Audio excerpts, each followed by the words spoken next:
I've found that many of us get so nervous around it because we don't have a template to follow. Now, you guys might have your own that's better than this, but I really wanted to give one that we found pretty effective based on our work. And so what we have is a 4-step box.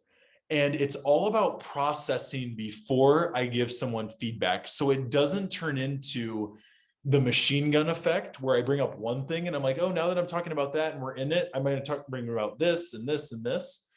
What this does is have you pre-process one thing you want to give feedback on. Again, the ego can't handle much more, or you're going to get into defense. So it's a very structured approach because the ego gets soothed when it knows what's coming. So if you use this over and over with people, they're like, oh, I know where you're going here.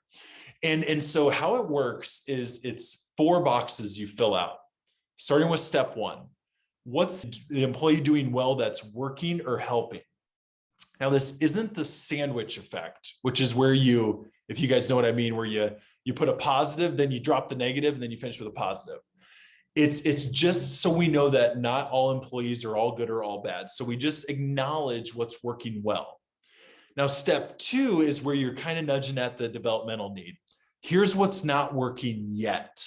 Now, I want you guys to bold or write down yet. And that means that we're going to get there. We're on our way there. And this is really around, what area or what behavior are we working to improve on? So here's what's not working for us yet.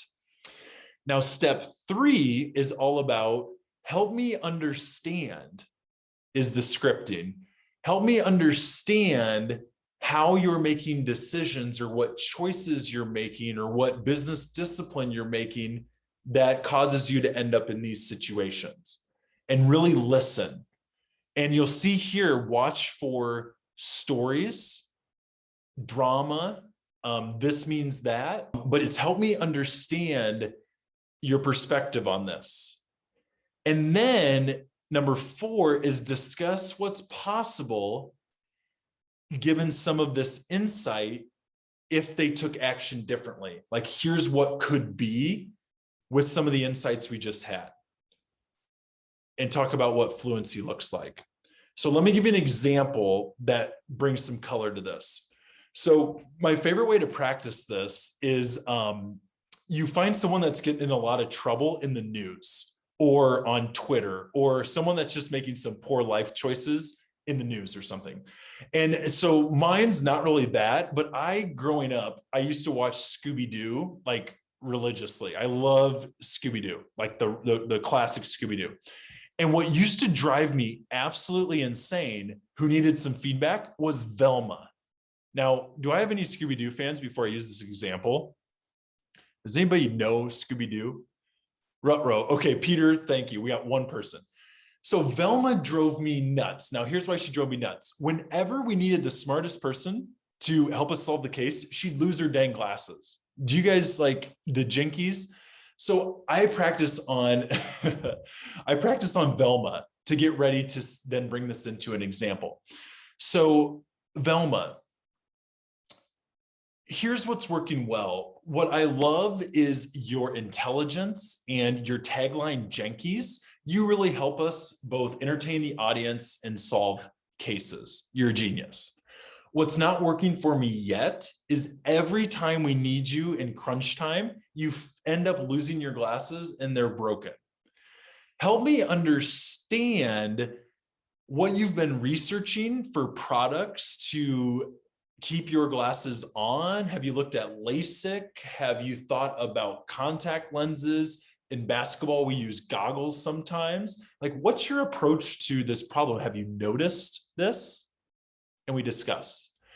Here's what's possible. If you could keep your ability to see throughout the whole show, I think we could solve cases in 20 minutes and not 30 minutes. So that'd be awesome. So I hope you guys are kind of laughing, at least with my humor. I was just practicing. So how would I do this like in a live situation? What's working for me well is, let's say someone is really good at the details. And one thing they're struggling with is on a project, they don't pre-budget or they don't budget how much detail's needed for certain projects. Like they put a lot of time into things that aren't high priority or value. They really aren't managing this well. So I might say what's working really well, one of your great skill sets is your attention to detail. And for all of the ways that you've saved us in the past and you still are with the details, I appreciate that. What's not working for us yet is that I've noticed that sometimes you budget a ton of time for projects that don't have a big payoff when it could be better to use that skill set on other projects. So help me understand, what are you currently using for a decision-making model to decide how much resource or time to budget towards certain activities? Because what I believe is possible if we look at this is you'll be able to take all of your great attention to detail and add discernment, and this could really catapult you in your career and help us out.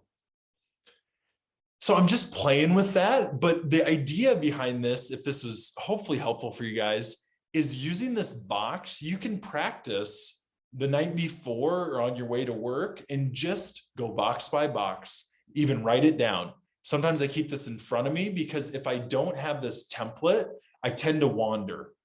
And then the employee's like, what are you even asking for? Or it gets into a whole bunch of other things.